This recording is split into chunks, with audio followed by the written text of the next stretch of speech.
नमस्कार, जय जोहार। जल जंगल जमीन के संरक्षक सभी आदिवासी भाई बहनों को इंडिया न्यूज की तरफ से आदिवासी दिवस की बहुत शुभकामनाएं। रुख करते हैं आज की बड़ी बहस का। छत्तीसगढ़ के सियासी गलियारों में इन दिनों धर्मांतरण का मुद्दा जोरों पर है, जहां सत्ता पक्ष और विपक्ष मुद्दों को लेकर एक दूसरे पर आरोप प्रत्यारोप कर रहे हैं। दरअसल ये मुद्दा सुर्खियों में तब आया जब 12 जुलाई को सुकमा जिले के एसपी ने अपने अधीनस्थ अधिकारियों को लेटर जारी किया था। इस लेटर में लिखा गया था कि जिले में धर्म विशेष के लोग और धर्म परिवर्तन कर चुके आदिवासी अन्य आदिवासियों को बहला फुसलाकर धर्मांतरण करने के लिए प्रेरित कर रहे हैं। एसपी का ये लेटर जैसे ही सोशल मीडिया पर वायरल हुआ, वैसे ही प्रदेश में राजनीति गर्मा गई। बीजेपी प्रदेश सरकार पर हमलावर होने लगी, कांग्रेस पर आरोप लगाने लगी। हालांकि कांग्रेस ने सभी आरोपों को नकारते हुए कोई भी धर्मांतरण की खबर न होने की बात कही थी, लेकिन ये मुद्दा यही नहीं रुका। राज्यसभा सदस्य रामविचार नेताम ने इसको लेकर केंद्रीय गृह मंत्री अमित शाह को भी लेटर लिख दिया था और मामले की जांच कराने की मांग कर दी थी। साथ ही विधानसभा के मानसून सत्र में भी ये मुद्दा उठाया जा चुका है। अब बीजेपी ने इसको लेकर अपनी कमर कस ली है। बीजेपी ने कार्यकर्ताओं को बाकायदा सरगुजा और बस्तर क्षेत्र में अपने पार्टी कार्यकर्ताओं पदाधिकारियों को धर्मांतरण रोकने और उस पर नजर रखने के लिए दो टूक कह दिया है। और साथ ही बीजेपी 1 और 2 सितंबर को बस्तर में ही 2 दिवसीय चिंतन शिविर भी लगा रही है। इस पर मंथन भी किया जाएगा कि किस तरह प्रदेश में धर्मांतरण को रोका जाए और साथ ही यहां पर बीजेपी का जनाधार बनाने को लेकर भी मंथन होगा। कयास लग रहे हैं कि इस शिविर में बीजेपी के राष्ट्रीय पदाधिकारी और आरएसएस के पदाधिकारी भी शामिल हो सकते हैं। ये लगातार चर्चा चल रही है और ऐसा होगा क्या, ये चिंतन शिविर ही बताएगा। जिस प्रकार तेजी के साथ छत्तीसगढ़ में धर्मांतरण फैल रहा है और खासतौर से पूरे दूरस्थ अंचल में छल से, बल से, प्रलोभन से जिस प्रकार बोले वाले लोगों को धर्मांतरित किया जा रहा है, तो एक समाज के सामने चुनौती भी है कि ये छत्तीसगढ़ के डेमोग्राफी में चेंज लाने का एक षड्यंत्र चल रहा है। इन सारे मुद्दों को लेकर वरिष्ठ नेता हमारे बैठे हैं। भारतीय जनता पार्टी की यह पुरानी चाल है, धर्म से धर्म को लड़ाना, जाति से जाति को लड़ाना। छत्तीसगढ़ में धर्मांतरण विरोधी कानून प्रभावशील है। यदि कहीं किसी के द्वारा गलत तरीके से कानून के खिलाफ जाके धर्मांतरण किया गया है तो इसकी बाकायदा ऐसे मामलों को सामने लाया जाना चाहिए।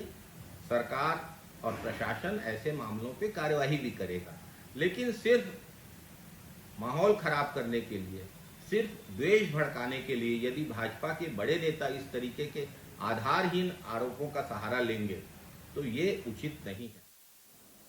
तो आपने दोनों पक्षों का बयान सुना। एक तरफ बीजेपी की तरफ से डॉक्टर रमन सिंह ने सीधा हमला बोला है, दूसरी तरफ शैलेश नितिन त्रिवेदी ने कहा कि अगर ऐसा मामला है तो सामने लाया जाए।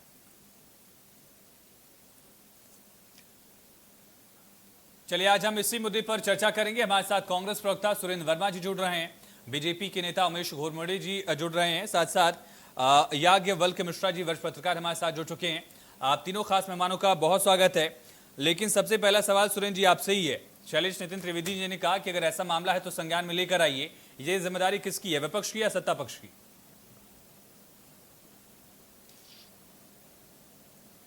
सुरेंद्र जी आवाज नहीं मिली क्या आपको? चलिए ठीक है। हाँ, आ रही है। सुरेंद्र जी मेरा सवाल यही था कि शैलेश नितिन त्रिवेदी जी ने कहा कि अगर ऐसा मामला है तो सरकार के संज्ञान में लाया जाए। मेरा सवाल यह है कि ये जिम्मेदारी किसकी है, शासन प्रशासन की है, विपक्ष की है, किसकी है?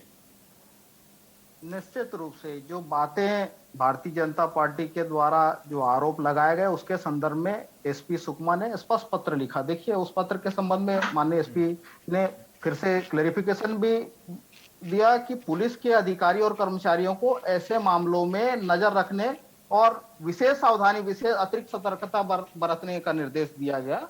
देखिए धर्मांतरण के विषय में पूर्व में मध्य प्रदेश के समय से भी राज्य में कानून है और उससे बढ़कर जो हमारा संविधान है उसमें धार्मिक स्वतंत्रता का अधिकार अनुच्छेद 25 से 28 तक का वर्णन है।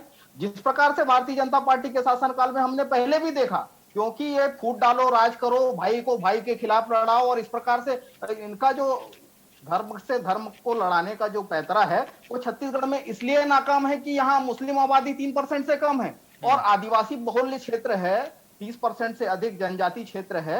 इसलिए भारतीय जनता पार्टी 42% जंगल है हमारे यहाँ और 32% से अधिक हमारे आदिवासी भाई हैं, जहां भारतीय जनता पार्टी को पूरी तरह से नकार दिया गया है। इसी के चलते भारतीय जनता पार्टी ने इस प्रकार का कुचित प्रयास विधानसभा चुनाव के पहले भी किया था। यह पत्थलगड़ी कार्यक्रम को, जो सामाजिक और सांस्कृतिक कार्यक्रम परंपरा है आदिवासी भाइयों का, उसको धर्मांतरण से जोड़कर इस प्रकार से अफवाह फैलाने का प्रयास इनके द्वारा विधानसभा चुनाव के पूर्व में भी किया गया। हजारों आदिवासी भाइयों को जेल में बंद किया गया उस दौरान।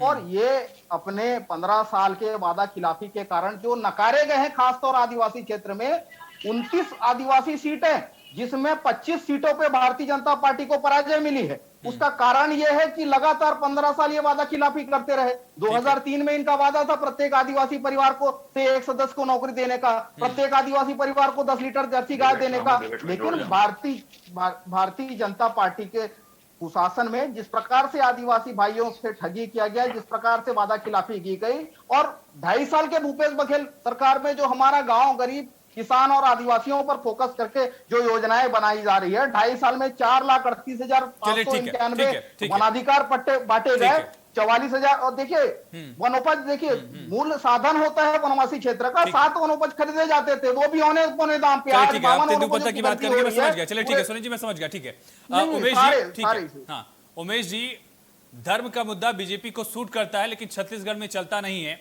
और अब एक ऐसा मुद्दा मिला है जो धर्म से जुड़ रहा है, तो बीजेपी अपने सूट करने वाले एजेंडे पर आ चुकी है। देखिए आयुष जी, मुद्दा सूट करने या सूट नहीं करने से विषय नहीं है। यहाँ पर छत्तीसगढ़ की जनता का विषय है, छत्तीसगढ़ के आदिवासी भाइयों का विषय है। और जिस प्रकार से बीते 2.5 वर्षों के अंदर में हमारे छत्तीसगढ़ की संस्कृति को कुचलने का जो प्रयास चल रहा है, क्योंकि मैं समझता हूं कि छत्तीसगढ़ की अगर कहीं पहचान है वैश्विक पटल के अंदर में, देश के अंदर में, तो हमारी खूबसूरत आदिवासी संस्कृति है। और हम सभी छत्तीसगढ़ के तमाम लोग उस आदिवासी संस्कृति और परंपरा के ऊपर गर्व करते हैं। लेकिन जिस प्रकार से बीते 2.5 वर्षों के अंदर में लगातार, चाहे विकास का विषय हो या तमाम विषय हो, उसमें पिछड़ने के साथ ही साथ इस प्रकार का विषय अगर निकल करके आता है, धर्मांतरण को लेकर के कानून के जो जिम्मेदार पद पर बैठा हुआ व्यक्ति है, कानून का जो रखवाला है, उसे अगर पत्र लिखना पड़ता है अपने अधीनस्थ अधिकारियों को, अपने कर्मचारियों को, तो यह निश्चित तौर पे गंभीर विषय है। और दूसरी तरफ सरकार में बैठे हुए जिम्मेदार लोगों की तरफ से, मुख्यमंत्री जी की तरफ से क्या बयान आता है? अभी शैलेश नितिन त्रिवेदी जी को भी मैं सुन रहा था कि कानून है, निश्चित तौर पे कानून है, और कानून में जो संविधान है, जो धाराएं हैं, वो निश्चित तौर पे अधिकार देती है। जहां वो धर्म अधिकार देती है, तो वहीं दूसरी तरफ जबरिया अगर कहीं धर्म परिवर्तन हो रहा है तो उसका अधिकार देती है, कहीं कोई इनकार नहीं है। लेकिन सरकार की क्या गंभीरता है? एक तरफ तो सरकार कानून का हवाला देते नहीं थक रही है, कांग्रेस के प्रवक्ता नहीं थक रहे हैं, लेकिन जब वही कानून का विषय पर गंभीरता है, इस विषय को लेकर के अपने अधीनस्थों को पत्र लिखता तो मुख्यमंत्री सरकार इस विषय को गंभीरता से लेते हुई है, तो इससे छो जाता है। और कहीं ना कहीं भी होती है कि कहीं ना कहीं दाल में तिनके भीतर खाने से, पीछे खाने से इस धर्मांतरण के ठीक लोगों का समर्थन मिल रहा है। इसलिए इस प्रकार के विषय को सरकार गंभीरता से नहीं ली है। अभी सुरेंद्र वर्मा जी कह रहे थे कि ये कानून है और तमाम तरह की चीजें हैं और प्रमाण की बात कर रहे थे। सुकमा के क्षेत्रों के अंदर में, बस्तर के क्षेत्रों के अंदर लगातार खबरें आ रही है। मैं आपको आपके राजधानी का विषय बता देता हूं, अभी 3 दिन पहले का ही विषय है। आपके राजधानी के WRS कॉलोनी क्षेत्र के अंदर में एक परिवार को जबरदस्ती धर्म का परिवर्तन करने के लिए लगातार परेशान कर रहा है। शिकायत क्या, कहाँ का परिवार है, पूरा बताइए, जल्दी बताइए, जल्दी से स्पेसिफिक। देखिए WRS कॉलोनी का परिवार रहता है, करने का प्रयास किया जा रहा था। उसको लेकर के उस पीड़ित परिवार ने जाकर के थाने में जाकर दर्ज कराई है। और अगर आप कहेंगे तो उस लिखित शिकायत की कॉपी में आपको भी उपलब्ध करवा दूंगा। ठीक है। याज्ञवल्क्य जी, जो बड़ा सवाल है सर, कि क्या धर्मांतरण को लेकर जमीनी हकीकत ही ऐसी है या फिर इसमें सियासी एजेंडा जुड़ा हुआ है और इसी मुद्दे को लेकर सियासत करने की कोशिश की जा रही है? ग्राउंड जीरो पर क्या है, क्योंकि आप प्रदेश की नब्ज को समझते हैं। दोनों चीजें शामिल हैं इसमें। आपका प्रश्न जो है वो दोनों जवाबों को, जो 2 विकल्प हैं, दोनों में प्रभावी होते हैं। दरअसल भारतीय जनता पार्टी जब सत्ता से बाहर हुई और उसके बाद संगठन में व्यापक तौर पर बदलाव हुआ, डी पुरंदेश्वरी आई, शिव प्रकाश जी आए, नितिन नवीन जी आए, तो ये जो हालिया बैठक हुई थी, जबकि ये बात विषय में सामने आई कि किन मुद्दों को लेकर बीजेपी का ध्यान रहेगा छत्तीसगढ़ में, उसमें एक विषय धर्मांतरण था। ये सार्वजनिक रूप से कहा गया, ये चीजें प्रेस ब्रीफिंग में कही गई थी और उसी समय उसके कुछ ही दिनों का अंतराल होगा जबकि सुकमा एसपी का एक पत्र वायरल हो गया जिसमें धर्मांतरण को लेकर उन्होंने चिंता जताई थी। दरअसल दोनों चीजें हैं। विषय ये आ रहा है या जो मसला बन गया है, मुद्दा बन गया है, वो ये है कि धर्मांतरण कोई नया विषय छत्तीसगढ़ के परिप्रेक्ष्य संदर्भों में नहीं है। कांग्रेस के विद्वान साथी जिस पत्थलगड़ी विषय का जिक्र कर रहे थे, पत्थलगड़ी कोई आंदोलन नहीं है। उनको इस बात की जानकारी रखनी चाहिए कि पुलिस के अभिलेखों में अपराध दर्ज हुआ था इस मामले को लेके। पत्थलगड़ी बिल्कुल जुदा विषय था और जशपुर के जिन इलाकों में पत्थलगड़ी के रूप में आंदोलन सामने आया, वहां पे ये चीज छुपी नहीं थी कि मिशन की बहुत बड़ी भूमिका थी और उन इलाकों को लेकर एक पृथकतावादी आंदोलन वहां पे सृजित हो जाए, ऐसी चीजें पुलिस रिकॉर्ड में आई थी। तो पत्थलगड़ी को लेकर उन्हें किसी भ्रम में नहीं रहना चाहिए, एक बात। दूसरा विषय जो धर्मांतरण का है, तो धर्मांतरण हमेशा से छत्तीसगढ़ के लिए मुद्दा रहा है, जबकि ये एकीकृत मध्य प्रदेश का हिस्सा था तब भी। बस्तर में इस तरीके की खबरें बहुत तेजी से आई हैं, जो वहां का जो मूल आदिवासी समुदाय है, जो समुच्चय है, उसकी टकराहट हो रही है लगातार। खबरें कोंडागांव से भी हैं, खबरें बस्तर से भी हैं, खबरें सुकमा से भी हैं, खबरें बीजापुर से भी हैं। यानी वो इलाके जहां पे माओवाद का भी आधार क्षेत्र माना जाता है, वहां पर भी आदिवासियों में अगर कहीं टकराव हो रहा है तो वो उनके प्रभाव और धर्मांतरण के विषयों को लेकर होता है और उनका विवाद सीधे उन ट्राइबल के ही अपने परिजनों से हो जाता है जो धर्मांतरण कर रहे हैं। तो सुकमा के एसपी का जो पत्र है, वो संयोग है कि बीजेपी ने पहले इस इशू को रेस कर लिया और ये मान लिया था कि उसको इस बार मुद्दा बनाना है। वो ये मुद्दा वो घोषित तौर पे कह रहे हैं कि इस बार वो मुद्दा होगा। ऐसा इसलिए क्योंकि 15 साल उनकी सरकार थी, ठीक है, जबकि उनकी सरकार नहीं थी। दिलीप सिंह जुदेव जब जशपुर में थे और जशपुर उनका गढ़ क्षेत्र माना जाता है, घर वापसी अभियान उनका रहा है। तो घर वापसी अभियान किसका था? धर्मांतरण करने वालों के वापस उनको लाने का जो उनका अभियान रहता था, पांव पखाड़ते थे ट्राइबल्स को, वापस लाते थे घर वापसी। तो ये मिशनरीज और बीजेपी, इनके बीच टकराव हमेशा होता रहा है। धर्मांतरण एक मुद्दा है और ये नकारने की बात नहीं है। चलिए ठीक है, वो आप मिशन से बात करेंगे तो कह देंगे हम तो सेवा कर रहे हैं, लेकिन आंकड़े जो बढ़ते हैं, जिस तरीके से चर्च की संख्या बढ़ रही है, जिस तरीके से धर्मांतरित ट्राइबल्स की संख्या बढ़ रही है, वो आंकड़े बता रहे हैं। ठीक है, मैं लौटूं वो सहमति है कि लालच है, वो अलग है। सुरेश जी, जो बड़ा सवाल है, क्या सरकार अपने ही शासन के एक बड़े अधिकारी की बात को खारिज कर रही है या सच में सरकार को पता ही नहीं है कि एसपी साहब ने क्या लिखा है? अगर ऐसा है तो फिर शैलेश नितिन त्रिवेदी जी को ये कहने की जरूरत क्यों पड़ी कि अगर ऐसा कोई मामला है तो संज्ञान में आ जाएगा? लगातार जिस प्रकार से धर्मांतरण को भारतीय जनता पार्टी के द्वारा मुद्दा बनाया जा रहा है और इनकी प्रभारी विशेष तौर पर आदिवासी क्षेत्रों में इस पर आंदोलन चलाने की बात कर रहे हैं, तो जो लोगों में चर्चा है उसको ध्यान में रखते हुए, क्योंकि माननीय एसपी जिले के पुलिस मुखिया होते हैं, भविष्य में कानून व्यवस्था बिगड़ने के हालात न बने, इसलिए उन्होंने सतर्कता और अतिरिक्त सतर्कता के लिए अपने कर्मचारियों को, सवाल है सुरेश जी, अगर एसपी साहब ने कह दिया तो नहीं सुरेश जी, अगर एसपी साहब ने कह दिया तो सरकार इस बात पर इकबाल क्यों नहीं कर रही कि ऐसी कोशिशें की जा रही है और सरकार उसको रोकेगी?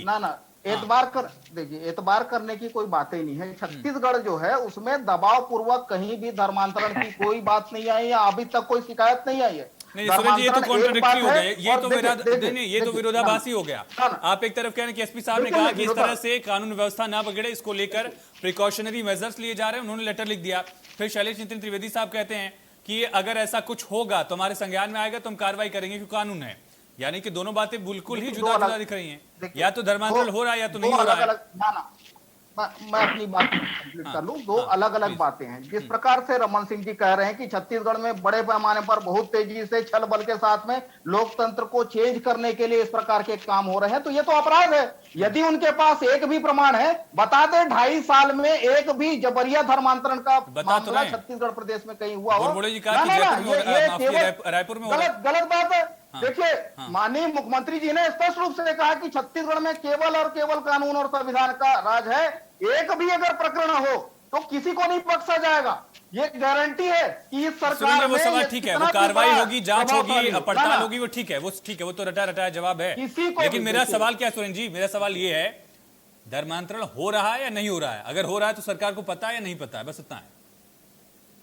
देखिए, धर्मांतरण जो है, यदि कोई सहमति से अपना धर्म परिवर्तित कर रहा हो तो वो तो उसका संवैधानिक अधिकार है। अनुच्छेद एसपी साहब ने जिस बात को लेकर चिंता जाहिर की है, एसपी साहब ने ये कहा है कि आवश्यक कदम उठाए, कहीं कोई जबरिया धर्मांतरण का मामला ना हो। अतिरिक्त सतर्कता तो ये कहने की नौबत क्यों आई? कहने की नौबत क्यों आई? नहीं, कहने की नौबत क्यों आई? बाकी एसपी अकेले एसपी तो है नहीं प्रदेश में, वो बाकी एसपी ने क्यों नहीं कह दिया? देखिए, भारतीय जनता पार्टी के जो शासन काल में कुछ ट्राइबल बेल्ट में ये शुरू कर रहे हैं, जिस प्रकार से इनके द्वारा ये चिंतन शिविर का आयोजन किया जा रहा है, टारगेट करके एक दो क्षेत्र में। हाँ, ये भारतीय जनता पार्टी का जो पाखंड है, बांटने और काटने की नीति है, भारत से भाई को लड़ाने का जो इनका कार्यक्रम है, वो छत्तीसगढ़ में हिंदू मुस्लिम का चलिए ठीक है, मेरे पास वक्त कम है। महेश जी, मैं आपके पास आऊंगा। आप लोगों को जो मुद्दा सूट करता, मैंने पहले भी कहा, आप लोगों को मुद्दा सूट इस वजह से भी कर रहा है क्योंकि आप लोग आदिवासी इलाकों में बिल्कुल पस्त हो गए। बस्तर से बीजेपी गायब हो गई, बाकी जो आदिवासी इलाके हैं वहां पर भी दो चार गिने चुने उंगली पे गिन ले जाए इतने विधायक हैं। तो यानी कि वापसी का एजेंडा यही होगा। डी पुरंदेश्वरी जी आई थी और आने वाली हैं, तो इसको लेकर रणनीति यही बनाई जाएगी कि 23 में जिन मुद्दों को लेकर हमें 18 में शिकस्त झेलनी पड़ी, वो मुद्दे ही बदल देते हैं। जिस तरह से यूपी में मुद्दे चलते हैं, जिस तरह से बाकी प्रदेशों में मुद्दे चलते हैं, तो वहां पर एक नया मुद्दा बनाया जाए धर्मांतरण का, उस मुद्दे को लेकर राजनीति की जाए। उमेश जी, आवाज मिल रही क्या उमेश जी आपको? फोन लाइन पर उठाइए उमेश जी की आवाज। जी, आपकी आवाज मिल रही है। आप अपना सवाल रिपीट करेंगे? मैं उमेश जी, मेरा सवाल यही था कि आप लोगों को ये मुद्दा सूट करता है। 2018 में आदिवासी बेल्ट में आपको हार मिली, इस वजह से एक नया मुद्दा बनाने की कोशिश की जा रही है। धर्मांतरण अगर हो रहा है तो उस पर सियासत जरूरी है क्या?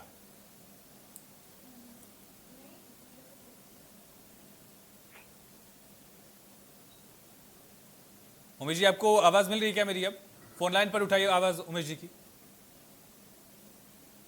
चलिए ठीक है, शायद आवाज नहीं पहुंच पा रही। अगर कनेक्ट होते हैं उमेश जी, वापस लौटेंगे उनके पास। लेकिन मिश्रा सर, ये बताइए कि आखिर 2023 के चुनाव के लिहाज से कितना बड़ा मुद्दा है, चाहे कांग्रेस के लिए बैकफायर करने वाला मुद्दा, चाहे बीजेपी के लिए आदिवासी बेल्ट में अपनी बुनियाद बनाने की जो कोशिश है? देखिए, ये बीजेपी का पुराना और प्रिय और हिट तीन मुद्दे, तीन तरीके से आप इसको देख सकते हैं। और ये वो मुद्दा था जिससे बीजेपी हट गई थी।